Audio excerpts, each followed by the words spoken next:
qui est la parole vivante, a la possibilité de rentrer dans ton cœur, de toucher le plus profond de ton âme, de venir intérieurement remettre les choses en ordre, tout ce qui ne va pas.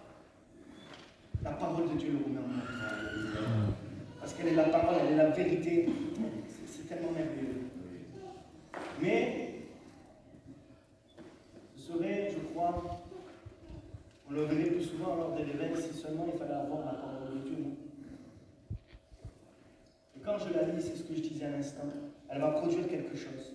Et elle a produit quelque chose d'important chez Josias. Qu'est-ce qui s'est passé? Il va s'humilier.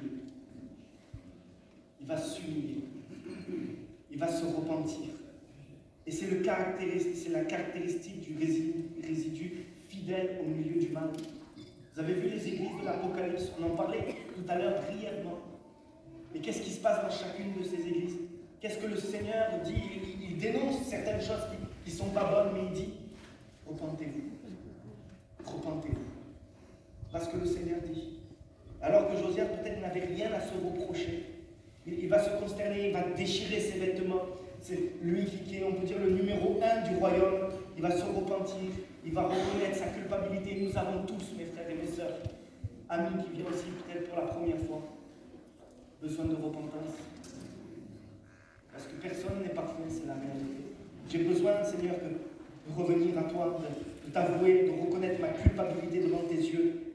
Et c'est d'ailleurs ce qu'il va dire au verset 19, et là on ne l'a pas lu, mais je le lis pour vous. Parce que ton cœur a été touché, parce que tu t'es humilié devant l'Éternel, en entendant ce que j'ai prononcé contre ce lieu et contre ses habitants, qui seront un objet d'épouvante et de malédiction, parce que tu as déchiré tes vêtements et que tu as pleuré devant moi, moi aussi j'ai entendu, dit l'Éternel.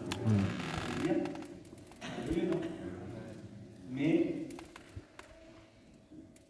on a lu le dernier verset, et ce dernier verset utilise en tout cas un mot, il obligea le peuple. Il obligea le peuple. La différence, c'est que personne ne vous obligera. Donc, personne ne vous obligera à revenir de façon sincère aux yeux de Dieu. Si ce réveil a eu un effet puissant, la repentance n'était pas une réalité dans le cœur de tout le peuple.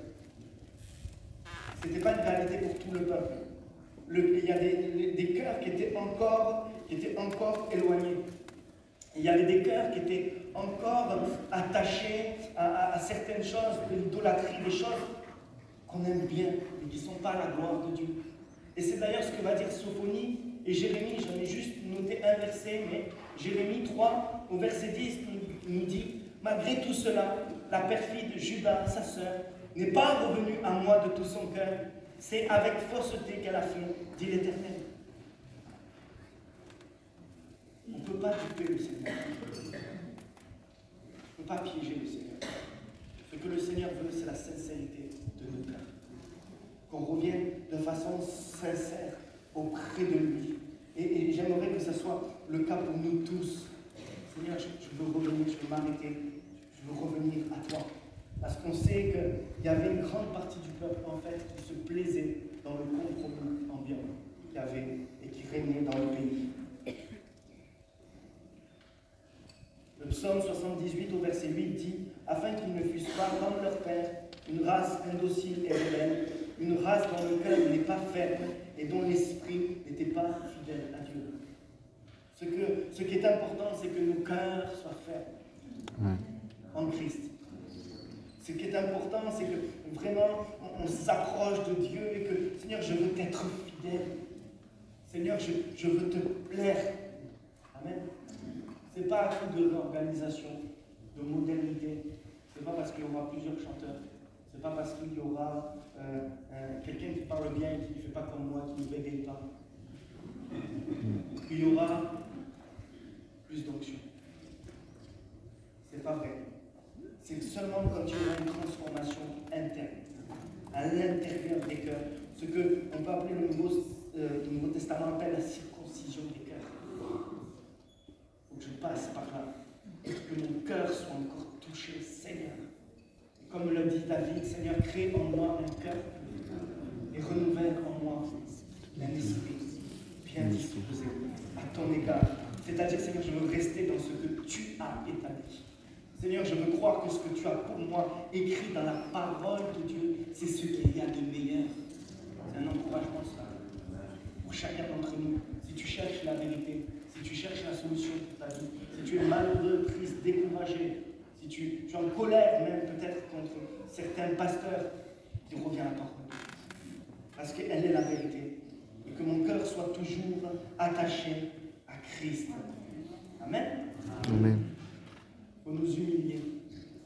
C'est-à-dire, je veux, Seigneur, te demande pardon. Je ne suis pas meilleur que l'autre, Seigneur. J'ai besoin de verser des larmes. Seigneur, montre-moi dans mon cœur toutes les choses qui n'ont pas été à ta gloire, peut-être depuis un certain temps. Seigneur, je veux que tu pointes dans ma vie. Moi, je ne vous pointe pas. Hein. Faites cette prière. Seigneur, qu'est-ce qui ne va pas? Il n'y a rien, je finis sur ce point, il n'y a rien de plus urgent, je vous le garantis, pour notre génération que d'écouter la parole de Dieu. Il n'y a rien de plus.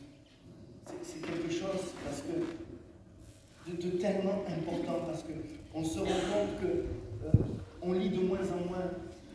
On est une génération qui veut voir. On voit, on écoute beaucoup. On écoute beaucoup de musique, on écoute beaucoup, on regarde beaucoup la télé.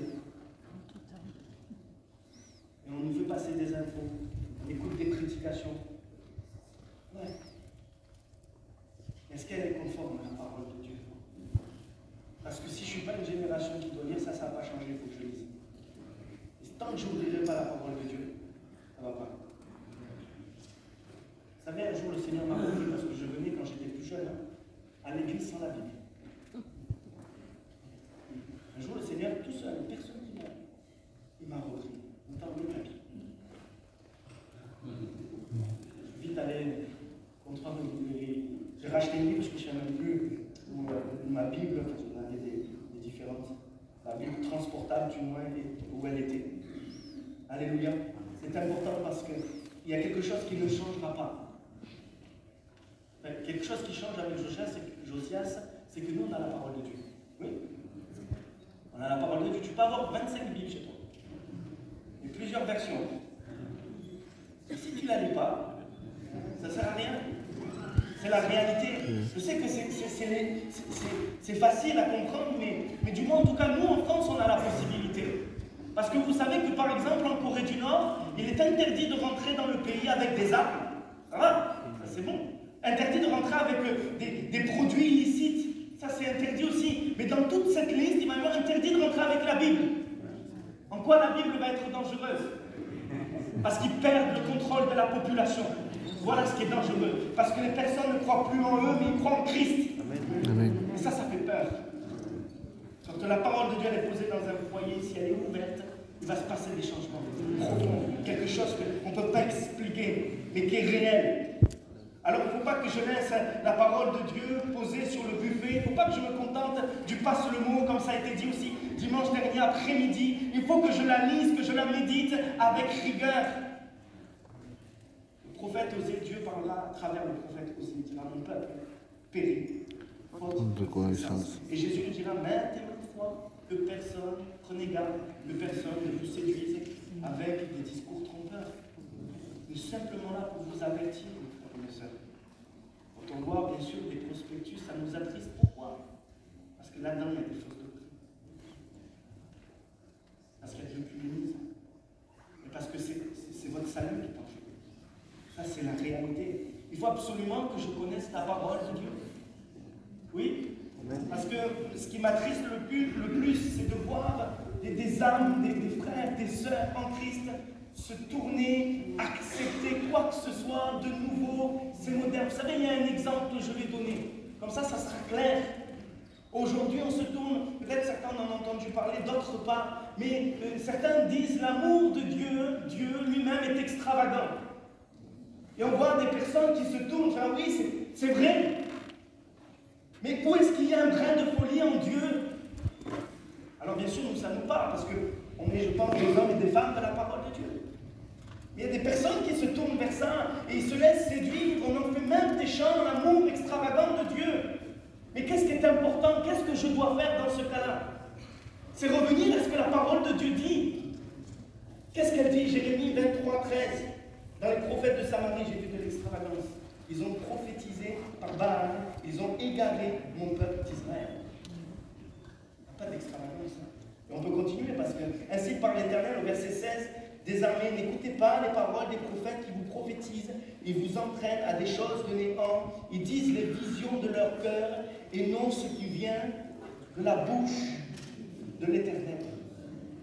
C'est une réalité, quand on lit cela, ça devrait nous marquer de dire Seigneur, c'est vrai, il ne faut pas que je m'attache à ces choses-là. Au verset 17, il est dit encore, ils disent à ceux qui me méprisent, l'Éternel a dit, vous aurez la paix.